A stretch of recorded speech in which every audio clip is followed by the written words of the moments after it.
Ultrasound बार बार कराना चाहिए नहीं कराना चाहिए? सीटी बार बार कराने में प्रॉब्लम है। क्या प्रॉब्लम आती है? सीटी में रेडिएशंस होती हैं। रेडिएशन में क्या दिक्कत आती रेडिएशन ये होती है कि अब एक्सपोजर है, अगर रेडिएशन बहुत ज़्यादा हो जाए, वैसे तो बड़ा मिनिमल अमाउंट होता है, लेकिन अगर ज़्यादा हो जाए तो टिश्यू डैमेज हो जाता है। है? जैसे कई लोग ना बहुत मोटे होते हैं, तो उनका अल्ट्रासाउंड करने में कोई ऐसी दिक्कत आती है कि बहुत मोटे लोग हों? जो मोटे लोग होते हैं, अगर मशीन पे डिपेंड है, थोड़ा सा मशीन पे भी डिपेंड है रेडियोलॉजी का। अगर मशीन अच्छी होगी कोई इशू नहीं, मोटा पेशेंट हो उसको भी देखा जाए। रेडियोलॉजी का फ्यूचर क्या है बेसिकली, आप कैसे देखते हो? रेडियोलॉजी तो अब जैसे बोल रहे हैं आजकल नंबर 1 ब्रांच चली हुई है। उसका कारण है क्योंकि सारे डॉक्टर्स, सारे लोग, जब तक उनको पता नहीं लगेगा कि पेट में, छाती में, सर में क्या है, तो ट्रीटमेंट क्या करना है, तो इसलिए सब लोग रेडियोलॉजी पे डिपेंडेंट हैं। तो क्या कई बार सिर्फ पैसे के लिए क्या गड़बड़ करते हैं क्या बड़े बड़े हॉस्पिटल्स? क्या ऐसा होता है क्या? ऐसा प्रूवन तो कहीं नहीं है। अब ऐसा होता है Proven कि प्रूवन कहीं नहीं है, और ऐसा है कि प्राइवेट वाले होते हैं वो थोड़े से एग्रेसिव होते हैं, तो शायद उस चक्कर में लोगों की सोच ऐसी हो जाती होगी। लेकिन हमारे हिसाब से तो नहीं है। यहाँ पे भी आसपास काम ऐसा नहीं हो रहा है। और क्या बोलते हैं, एग्रेसिव सिर्फ पैसे के लिए। एक रेडियोलॉजिस्ट सिर्फ तस्वीरें नहीं, सेहत की गहरी कहानियां भी बताता है। आज के इस पॉडकास्ट में हम बात करेंगे सेहत की, और सेहत की बात करने के लिए हमारे साथ सिटी हॉस्पिटल के एमडी और सीनियर रेडियोलॉजिस्ट डॉक्टर आशीष गर्ग जी हमारे साथ हैं।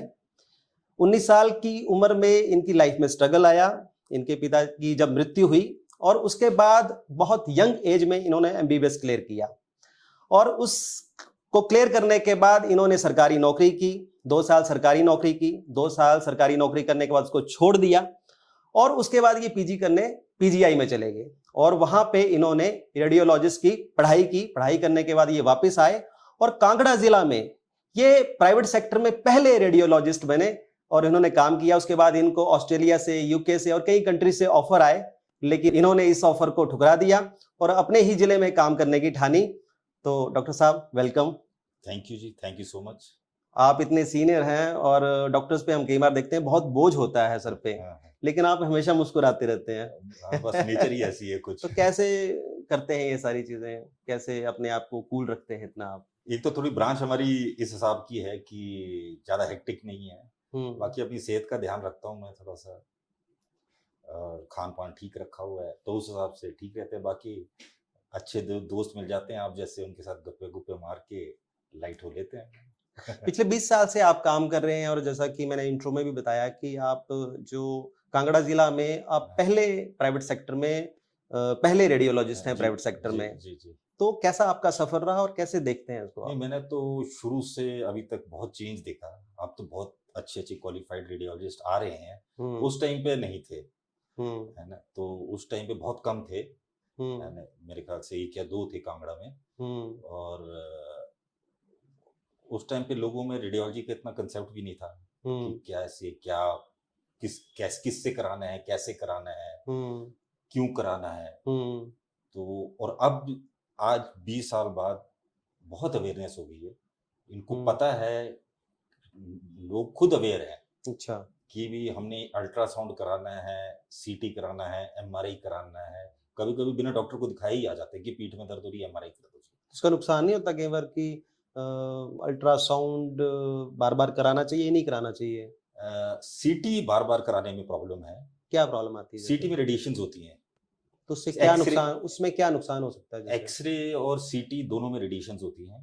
अल्ट्रासाउंड आप बार बार कराइए, कोई प्रॉब्लम नहीं है, और एमआरआई में भी कोई प्रॉब्लम नहीं है। रेडिएशन में क्या दिक्कत आती है? रेडिएशन ये होती है कि आप एक्सपोजर है, तो अगर रेडिएशन बहुत ज़्यादा हो जाए, वैसे तो बड़ा मिनिमल अमाउंट होता है, लेकिन अगर ज़्यादा हो जाए तो टिश्यू डैमेज हो जाता है। अच्छा। हाँ, तो ऐसा कुछ ड्रास्टिक नहीं, लेकिन कहते हैं रिसर्च के हिसाब से कि टू मच इसका एक्सरे या वो कराने से तो कभी कभी कैंसर का चांसेस चांस बन जाते हैं, लेकिन वो बहुत ही ज़्यादा हो तो। और अल्ट्रासाउंड आप जितना मर्जी कराइए कोई दिक्कत नहीं है? अल्ट्रासाउंड में कोई प्रॉब्लम नहीं है।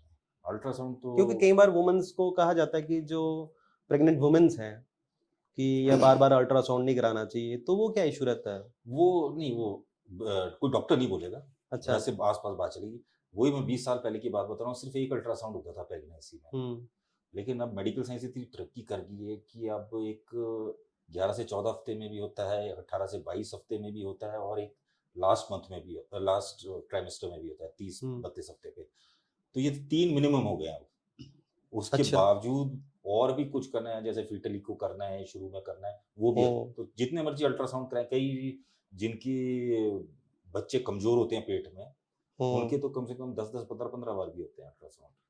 तो अल्ट्रासाउंड में क्या क्या प्रोसीजर्स रहते हैं? जैसे अल्ट्रासाउंड में सिर्फ हम जो जनरल पब्लिक को तो यही पता है कि ये सिर्फ प्रेगनेंसी में पेट दर्द, पथरी, अपेंडिक्स, इसी के लिए। आजकल अल्ट्रासाउंड में इंटरवेंशन बड़ा कॉमन हो गया है। वो जैसे कि मान लीजिए लिवर में कोई लीजन आ जाता है, कुछ ट्यूमर आ जाता है, तो उसको खोलने की जरूरत नहीं है। अच्छा, आपने वहीं से ऊपर से नीडल डालनी है। अच्छा, ये नया प्रोसीजर आया अभी? बट है लंबे टाइम से, लेकिन गेन अभी कर गया है। यहाँ पे है हमारे कांगड़ा में? हाँ, कांगड़ा में है, कांगड़ा में बहुत। और उस टुकड़े की जांच लेते हैं, फिर उससे पता लग जाता है कैंसर है कि नहीं है। कैंसर है तो कौन सा कैंसर है, फिर उस हिसाब से ट्रीटमेंट। पेनफुल होता है ये ज्यादा? ये ज़्यादा पेनफुल नहीं होता, थोड़ा पेनफुल तो सुई लगेगी होता है, लेकिन इसमें हम लोकल एनेस्थीसिया में करते हैं। वो सर्जरी से तो बेटर ही है, खोल के नहीं करना तो बेटर रहता है। कई बार ना ये धारणा रहती है कि डॉक्टर की प्रिस्क्रिप्शन है, तो उसके साथ ही, उसके बाद ही अल्ट्रासाउंड कराना चाहिए, तो ये कहाँ तक सही है? नहीं, डॉक्टर की प्रिस्क्रिप्शन हो जाए तो उसे पूरा इन्वेस्टिगेट होके आएगा तो बेटर रहेगा, लेकिन ऐसा कोई क्राइटेरिया नहीं है। कई लोग आते हैं जिनके कहते हैं मेरे, मतलब बिना डॉक्टर की प्रिस्क्रिप्शन के हम अल्ट्रासाउंड करवा सकते हैं? करवा सकते हैं, बिल्कुल। इसमें कोई रिस्ट्रिक्शन नहीं है, कोई रिस्ट्रिक्शन नहीं है, और कोई उसमें कोई रूल भी नहीं है। कई लोग आते हैं, मेरे को पथरी की दर्द लग रही है तो मैं कराने आ रहा हूँ। और जैसे एम्प्टी स्टमक का बड़ा रहता है कि खाली पेट ही अल्ट्रासाउंड करवाना चाहिए, तो खाली पेट जो अल्ट्रासाउंड होते हैं वो कौन कौन से अल्ट्रासाउंड हैं जो सिर्फ खाली पेट ही होंगे? प्रेगनेंसी वाले तो खा के हो जाते हैं जी। अच्छा। बाकी के जो अल्ट्रासाउंड है वो प्रेफरेबल, कोशिश यही होनी चाहिए कि सुबह खाली पेट हो। अगर नहीं खाली पेट है, कोई इमरजेंसी है, तो 3-4 घंटे फास्टिंग के बाद भी हो जाते हैं। आजकल इतनी एडवांस मशीन्स आ गई हैं, बहुत हाई एंड मशीन्स आ गई हैं जो बहुत इजीली डिटेक्ट। मतलब सुबह कोई व्यक्ति आया अल्ट्रासाउंड करवाने और उसने खाना खाया है, और फिर उसको सजेस्ट किया जा सकता है कि आप 3-4 घंटे वेट करिए। हाँ, तो करवाया जा सकता है, मतलब खाली पेट होके फिर मतलब हाँ, हो सकता है। हो सकता है, मतलब उसमें कोई वैसी दिक्कत नहीं है। और अगर इनकेस कोई डाउट होता है तो फिर आप अगली बार बुला लीजिए, फिर उसमें कोई प्रॉब्लम नहीं है। एक प्रेग्नेंट लेडीज का जब हम अल्ट्रासाउंड करते हैं तो उसमें कहा जाता है कि पानी ठीक ठाक पीजिए, और उसमें यूरिन बिल्कुल जब आ जाएगा हाई प्रेशर पे तभी अल्ट्रासाउंड होगा, तो वो क्यों किया जाता है? हमारे अल्ट्रासाउंड में बेसिकली एक चीज होती है, अकाउस्टिक विंडो। वो होती है कि हम उस विंडो के थ्रू देखते हैं बच्चे को। अच्छा। तो जब ब्लैडर फुल होगा तो विंडो हमारी अच्छी रहेगी, तो बेबी अच्छा दिखेगा, उसमें क्लियर दिखेगा, बेबी की लोकेशन कैसी है वो कैसी पूरी दिखेगी, सब कुछ उसका जो क्लैरिटी रहती है इमेज की हम लोगों को। तो अच्छा, उसकी वजह से ही सारा होता है। हाँ, तो जैसे कई लोग ना बहुत मोटे होते हैं, हाँ, तो उनका अल्ट्रासाउंड करने में कोई ऐसी दिक्कत आती है कि बहुत मोटे लोग हों? जो मोटे लोग होते हैं, अगर मशीन पे डिपेंड है, ये थोड़ा सा मशीन पे भी डिपेंड है रेडियोलॉजी ब्रांच। अगर मशीन अच्छी होगी तो कोई इशू नहीं है, मोटा पेशेंट हो उसको भी देखा जा सकता है। अच्छा, उसको देखा जा सकता है। आजकल तो बहुत हाई एंड मशीन्स हैं। तो भी जैसे हमारे डिस्ट्रिक्ट कांगड़ा में ऐसी मशीन्स आ गई हैं? आ गई जी, आ रही, बहुत आ गई। क्योंकि मोस्टली जो अच्छे प्रोसीजर्स होते हैं वो पहले जैसे चंडीगढ़ वगैरह या पठानकोट इस लेवल पे होते थे। अब यहाँ पे स्टार्ट हो गया, यहाँ पे सब कुछ शुरू हो गया है, जो हो गया। अभी लोगों में इतने अवेयरनेस नहीं है, लेकिन हो गया स्टार्ट। थोड़ा आपके जर्नी के बारे में बात करते हैं कि जब आपने एमबीबीएस किया, बड़ी यंग एज में आपने एमबीबीएस किया, फिर आपने 2 साल सरकारी हॉस्पिटल में भी काम किया, तो उस दौरान का कैसा एक्सपीरियंस था? क्योंकि आपको पैदल भी चलना पड़ता था, आपके पास रजहू जगह है, आई थिंक सुला में जो एरिया पड़ता है, तो वहाँ पे तो कोई गाड़ी वगैरह का भी साधन बड़ा कम था, बसेस बहुत कम आती थी, तो कैसा था वो, कैसे करते थे आप? मुश्किल टाइम था, लेकिन वो मुश्किल टाइम था उसी के कारण रेडियोलॉजी कर पाया पीजीआई से, क्योंकि वहाँ पे और कोई साधन नहीं होता था। अच्छा। हाँ, खेलने का, घूमने का कुछ नहीं, तो आप एक बार बैठ गए तो आपके पास पढ़ाई के सिवाय कोई ऑप्शन नहीं था, तो पढ़ो। तो सुबह पैदल वगैरह? हाँ, पैदल जाते। कितना पैदल, मतलब आपको सुबह बस मिल जाती थी क्या? सुबह बस नहीं मिलती थी, सुबह तो फिर हम कोई 7-8 किलोमीटर पैदल तो जाते ही जाते थे, रोज ऑलमोस्ट। तो मूड खराब नहीं होता था कई बार कि यार छोड़ परे क्यों कर रही है? तो होता था, लेकिन फिर सफर तो मुश्किल ही होता है, एंड में रिजल्ट अगर अच्छा हो जाए तो सफर अच्छा हो जाता है, आजकल वो सफर अच्छा लगता है।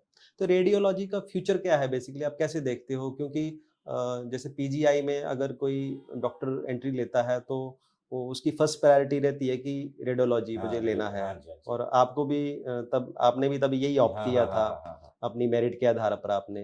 तो इसका है क्या फ्यूचर, क्या है रेडियोलॉजी का? रेडियोलॉजी तो अब जैसे बोल रहे हैं आजकल नंबर 1 ब्रांच चली हुई है, उसका कारण है क्योंकि सारे डॉक्टर्स, सारे लोग जब तक उनको पता नहीं लगेगा कि पेट में, छाती में, सर में क्या है, वो ट्रीटमेंट क्या कर पाएंगे। अब हमारे पास ऐसी ऐसी मोडालिटीज आ गई हैं कि जिसमें आप सब कुछ बता सकते हैं, तो इसलिए सब लोग रेडियोलॉजी पे डिपेंडेंट है। और अगर अच्छा रेडियोलॉजिस्ट होगा तो वो अच्छी तरीके से बताएगा। इसमें आता क्या क्या है? रेडियोलॉजी में क्या क्या आता है? जैसे रेडियोलॉजी में आपका जी एक्सरे आएगा, अल्ट्रासाउंड, सीटी, एमआरआई, मैमोग्राफी, और ये अल्ट्रासाउंड गाइडेड प्रोसीजर्स जो होते हैं, जो बताए थे मैंने, वो होते हैं जो आजकल नए चले हुए अल्ट्रासाउंड गाइडेड प्रोसीजर्स। तो जब आप पीजी करके आए रेडियोलॉजी की पीजीआई से, तो आपने फिर यहाँ पे प्राइवेट प्रैक्टिस स्टार्ट की, प्राइवेट, बालाजी में हाँ प्रैक्टिस हाँ स्टार्ट की, और उसके बाद काफ़ी साल आपने वहाँ हाँ लगाए। जी तो जी, उसके बाद फिर आपने तय किया कि खुद का हॉस्पिटल खोलें। बिल्कुल बिल्कुल। तो वो कितना बड़ा, क्योंकि डॉक्टरी करना एक अलग चीज़ है, लेकिन हॉस्पिटल खोलना एक अलग चीज़ है। तो क्या चैलेंज था? क्योंकि 2017 में आपने सिटी हॉस्पिटल की नींव रखी, हाँ जी, हाँ जी, और आज काफ़ी सक्सेसफुल हॉस्पिटल है आपका। हाँ जी, हाँ जी। तो वो कैसा था? कैसे दिमाग में आया आपके, और कैसे सक्सेस किया आपने वो? इसमें बेसिकली हम 3 हैं। मैं हूँ, डॉक्टर प्रदीप मक्कड़ हैं, डॉक्टर राजीव डोगरा हैं। हुँ, तो हम यहाँ 20-20 साल से लगे हुए हैं। हुँ, विद तो विद गॉड्स ग्रेस हमको सपोर्ट मिली, और हम लोग तीनों का बेसिकली यही है हुँ। कि हम एज़ अ डॉक्टर सोचते हैं, अच्छा, एंड मैनेजमेंट भी एज़ अ डॉक्टर करते हैं, कि हमें अच्छा, पता रहता है कि डॉक्टर को क्या ज़रूरत है, क्या नहीं ज़रूरत है। अच्छा। और दूसरा कि डॉक्टर को थोड़ा ऐसा, तो मैं हम ये सोच लेते हैं कि हमने अगर नौकरी करनी होती तो हमको कैसा एक्सपेक्टेशन थी, तो हम वो एक्सपेक्टेशन डॉक्टर्स को और स्टाफ को देते हैं। मतलब आप मालिक बन के नहीं चलाते, आप डॉक्टर बन के डॉक्टर ही। बन के चलाते हैं, है ना? तो हम और साथ में हम अपनी प्रैक्टिस भी करते हैं, हम तीनों। अच्छा, हमारी तीनों की प्रैक्टिस है, वो हम तीनों 9 बजे आ जाते हैं और शाम के 6 बजे जाते हैं। अच्छा। हाँ, और उसके बाद स्ट्रेस नहीं आता? स्ट्रेस तो होता है जी, स्ट्रेस तो है, तीनों तीनों को स्ट्रेस होता है। लोगों का स्ट्रेस दूर करते लोगों हो तो को अपना कैसे दूर करते हो? अपना स्ट्रेस बस शाम को थोड़ा सा बैठ के मीटिंग जैसे होती है, हमारी तीनों की मीटिंग होती है, तो हम गप्पे गुप्पे मार लेते हैं, थोड़ा लाइट हो लेते हैं, हुँ, साथ में डिस्कशन भी हो जाती है। तो और दूसरा ये है कि हमारा सोशल सर्कल, हम लोकल हैं, तो हमारा सोशल सर्कल स्ट्रांग है। हुँ, हुँ, तो हमारा कनेक्ट उनके साथ है, तो हमारी रिस्पॉन्सिबिलिटी भी है, अकाउंटेबिलिटी भी है सोसाइटी की तरफ। हुँ, अब हुँ, आधे से ज़्यादा मेरी रिश्तेदारी 90% यहीं पे ही है, हुँ, वैसे इन दोनों की भी ऐसे ही है। हुँ, तो ये अकाउंटेबल है। तो जब अकाउंटेबल होगा तो फिर हम लोग तीनों एज़ एन पर्सनली इन्वॉल्व होके काम करते हैं। हमको रात को कोई 2 बजे भी फ़ो कॉल करे, 4 भी करे, हम हॉस्पिटल के अंदर हम मैनेज करवा के उस बंदे को अच्छी ट्रीटमेंट दिलवा के कोशिश एडमिशन कराएँगे या भिजवा देंगे, लेकिन हम किसी की वहाँ पे नाइट मैनेजर होता है हमारा, वो ड्यूटी कर देता है पूरा का पूरा, वो स्पेसिफिक पर्पस इसी के लिए। क्योंकि आपका हॉस्पिटल सुपर स्पेशलिटी हॉस्पिटल है, हाँ जी, हाँ जी। और इसमें फाइनेंस बहुत अलग तरह के मैनेज होते हैं, इतना ज़्यादा तामझाम खड़ा करना, तो ये कितना टफ था आपके लिए? क्योंकि एक नौकरी छोड़ के आना, सब चीज़ें टफ़ तो करना। बहुत था जी। टफ़ इसलिए बहुत था कि हम बिज़नेसमैन नहीं थे तीनों। शायद बिज़नेसमैन अभी भी नहीं है, इतने हाई-फ़ाई बिज़नेसमैन नहीं है, लेकिन वो है ना कि कर्म करते जाओ तो अपने आप ही कई बार ऐसा लगा घाटा हुआ ठीक-ठाक, और ऐसा लगा कि चलो अब नहीं, मतलब घाटा तो यार, मतलब इतना ज़ोर झटका तो नहीं लगा, कभी-कभी डाउन हो जाता है तो फिर कभी कोई लगा कि यार फँस गए, नहीं, नहीं, या ऐसा कभी नहीं लगा। है ऐसा तीनों को नहीं लगा कि कि यार अब छोड़ो फँस गए। यार कहाँ फँस गए, या छोड़ो इसको, ऐसा नहीं, कुछ? नहीं, हम तीनों को कभी नहीं लगा, और कभी लगता भी हो ना तो 3 लोगों को ये रहता है कि तीनों बैठ के हा, हा, हू, हू करके गप्पे मार के हम उसको लाइटन अप कर लेते हैं, और बुरा फ़ेज़ होता है, कभी निकल जाता है, फिर अच्छा फ़ेज़ आ जाता है। कर्म अच्छा करेंगे तो सब कुछ ठीक रहेगा जी। हम तीनों का यही कि अब ये तो आपको क्या लगता सब है, क्योंकि आप बिज़नेस में भी हो साथ में, हाँ तो जी। हमारी जो यंग जनरेशन है कई बार आजकल एक ट्रेंड चला है कि भई अपना काम करना है। हाँ, हाँ, हाँ। तो आप क्या ऐसे जो यूथ को क्या सजेस्ट करते हो, क्या टिप्स देते हो कि अगर अपना काम करना है तो किस शिद्दत के साथ किया जाए? क्योंकि मोस्टली यूथ के पास पैसा नहीं होता है, लोन बड़ा मिलना मुश्किल होता है। जिसके पास पैसा है उसको तो लोन मिल जाता है, जिसके पास पैसा नहीं उसको लोन भी नहीं मिलता है। तो लोग सोचते तो रहे, ख्वाब तो करते नहीं हम बहुत बड़ी कंपनी खोलेंगे या बहुत बड़ा बिजनेस करेंगे, लेकिन वो पॉसिबल नहीं हो पाता। तो आप क्या सजेस्ट करोगे यूथ को? यूथ को मैं यही सजेस्ट करूंगा कि भाई जी जान से काम करें एक तो, और बड़ा सोचें, थोड़ा सा बड़ा सोचेंगे। जैसे कि सिंगल फैकल्टी चलाने से अच्छा है कि आप 5-6 फैकल्टीज चलाओ, मिल के चलाओ 4-5, आपको बैंक आ जाता है। फिर बेस्ट पार्टनर इज बैंक। तो बैंक आपको लोन दे देता है, सब कुछ कर लेता है, तो आप कर जाते हैं। बाकी आपको सबसे जरूरी काम है कि आपकी सर्विस कैसी है टूवर्ड्स द पेशेंट। अगर आप पेशेंट के साथ सर्विस ठीक होनी चाहिए, वो बहुत जरूरी है। ट्रांसपेरेंसी होनी चाहिए और पेशेंट को ये लगना। ट्रांसपेरेंसी की बात की आपने, क्योंकि अब आप मैनेज भी करते हो चीज़ों को, आप सारे डॉक्टर्स को मैनेज करते हो, चाहे वो किसी भी फैकल्टी का है। तो कई बार मरीजों को ये डर लगा रहता है कि खासकर प्राइवेट हॉस्पिटल में, इवन गवर्नमेंट में भी लगा रहता है, गवर्नमेंट में ये डर लगा रहता है कि यार ये तो देखेंगे ही नहीं, किसी को हार्ट का अटैक आ गया तो ये सर्जरी करने से बचेंगे, है ना, तो आपको ऐसे ही भेज देंगे। और प्राइवेट में डर लगा था यार मेरी सर्जरी होनी नहीं है लेकिन ये कर देंगे।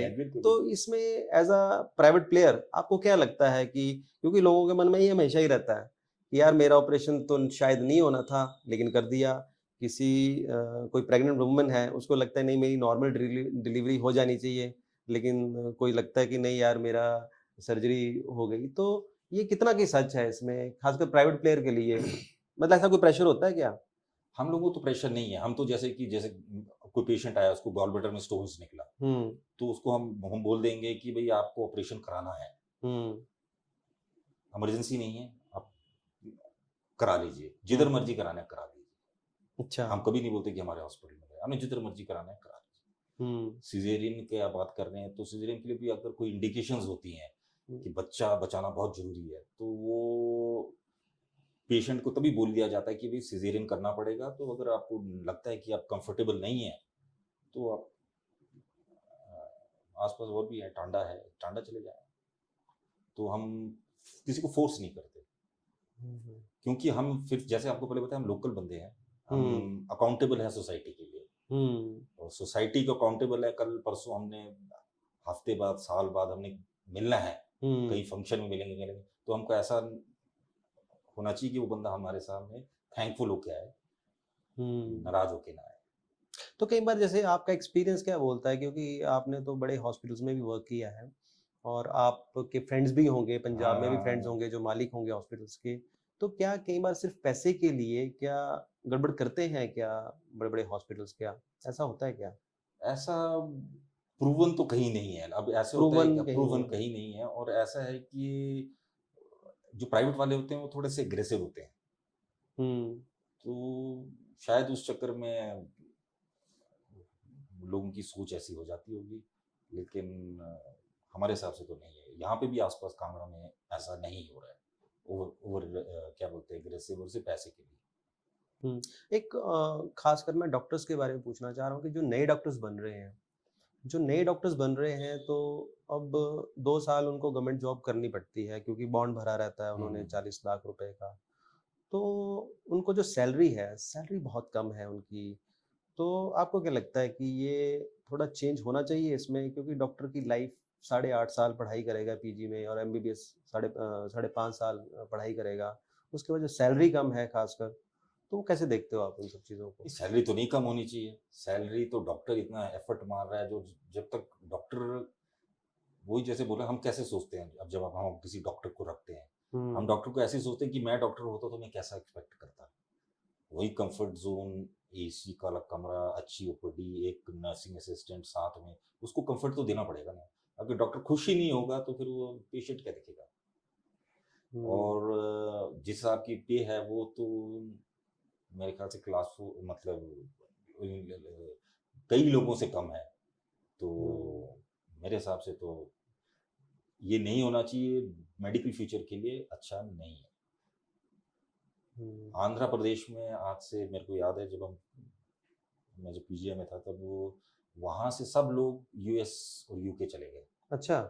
हाँ, पीजीआई जाते थे, एमडी वगैरह करते थे, एम्स पीजीआई से करके सीधे बाहर चले जाते थे, क्योंकि पीछे आंध्रा में लोग मेरे फ्रेंड्स ही बताते थे कि उनकी पे स्केल बहुत कम था। अच्छा। हाँ, हम्म। तो ब्रेन ड्रेन का एक कारण है। क्योंकि अभी जितने भी मेडिकल कॉलेजेस हैं और सीट्स भी बड़ी हैं, तो हर साल आई थिंक 500 से 700 डॉक्टर्स हर साल तो नहीं, हिमाचल से निकल रहे हैं। ज्यादा होंगे मेरे ख्याल ज़्यादा से, होंगे ना, 800 हजार के आस हजार 1000 800 डॉक्टर अगर हाँ हिमाचल से हर साल निकल रहे हैं, हाँ, लेकिन उतनी वैकेंसीज तो नहीं है। नहीं, तो कई डॉक्टर्स को 5-5 साल बाद जॉब मिल रही है। हाँ 5-5 साल का गैप, ये एक तरह से हो रहा है कि जैसे बीएड वाले बच्चे थे, पहले बीएड करते ही नौकरी मिल जाती थी, लेकिन एक टाइम ऐसा आया कि आज 20 साल बाद भी नौकरी नहीं मिल नहीं रही मिल है। रही इसका। तो ये जो एक बेरोजगारों की, अगर डॉक्टरों की फौज बन गई, आपको लगता है कि बेरोजगार डॉक्टरों की फौज भी बन सकती है? इसको कहीं ना कहीं तो लिमिट करना पड़ेगा। अगर आप कंटिन्यूसली करते करते जाएंगे, एमबीबीएस इतने डॉक्टर्स बनते जाएंगे, तो एक तो क्वालिटी ऑफ एजुकेशन भी थोड़ा सा नीचे चला जाता है, और दूसरा ये भी है कि इतने ज़्यादा डॉक्टर्स एडजस्ट कहाँ होंगे। डॉक्टर एडजस्ट करना तो बहुत मुश्किल है। तो जैसे कि आजकल पहले एमडी करते हैं, फिर डीएम करते हैं, फिर डीएम के बाद 2 साल का फेलोशिप करते हैं। अच्छा। तो वो तो पहले जो चीज़ 8 से 10 साल में होती थी, आजकल 15 से 17 साल में होती है। हम्म।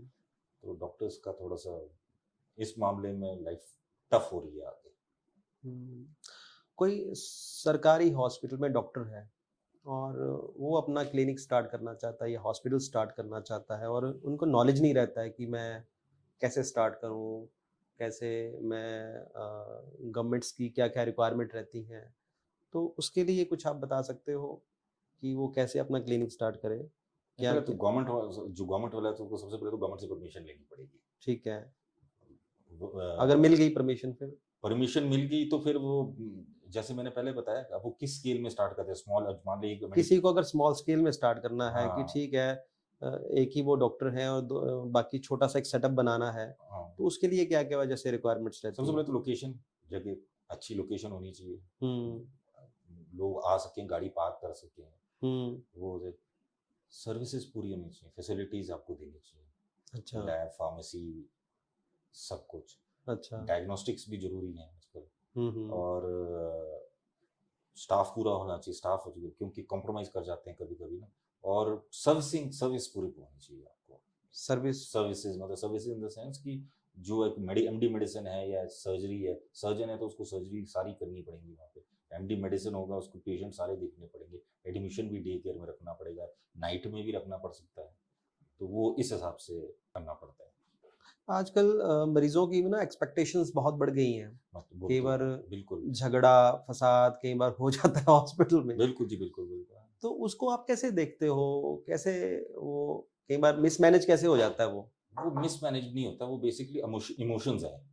हम्म। ये इमोशंस हैं,